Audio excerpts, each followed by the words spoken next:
C'est une stratégie indispensable pour tout enseignant qui ambitionne de développer ses compétences professionnelles. Oser transgresser. Oui, un enseignant doit oser se donner une marge de liberté pédagogique, s'écarter autant que faire se peut de certaines prescriptions de l'institution en dépit des sanctions qu'il pourrait encourir en cas d'inspection. L'enseignant n'est pas un ouvrier qui exécute au détail près les prescriptions institutionnelles. La stratégie de la transgression s'explique aussi par le fait que la pratique enseignante doit tenir compte de l'environnement de la classe. En plus, le travail de l'enseignant est quasi impossible à codifier. Il est amplement subjectif et s'appuie grandement sur la propre conception du praticien. Bagnou explique à ce propos que pour organiser ses activités, l'enseignant fait des choix, des options en fonction du sens et de l'efficacité qu'il leur donne.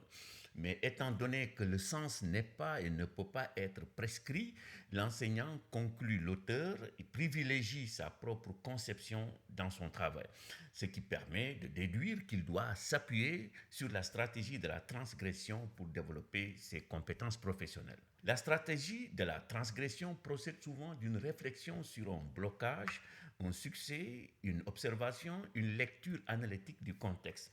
Quand la situation l'exige donc, il faut transgresser pour adapter son enseignement à l'humeur de ses élèves, essayer de nouvelles méthodes, adapter son emploi du temps. Bref, il faut savoir prendre des initiatives après une analyse objective de sa pratique et des besoins des élèves. La transgression peut aider au développement des compétences professionnelles des enseignants dans la mesure où elle leur donne l'occasion de pouvoir créer, imaginer et expérimenter des solutions nouvelles pour accroître les chances de réussite de ses élèves. Elle demande un travail réflexif soutenu et permanent. Mais pour que la stratégie de la transgression soit formatrice, l'enseignant doit faire preuve d'un sens élevé de responsabilité. Il doit avoir conscience que le respect des prescriptions institutionnelles est la norme. C'est d'ailleurs ce sens élevé de la responsabilité qu'il doit mettre en avant pour justifier sa démarche en cas de contrôle.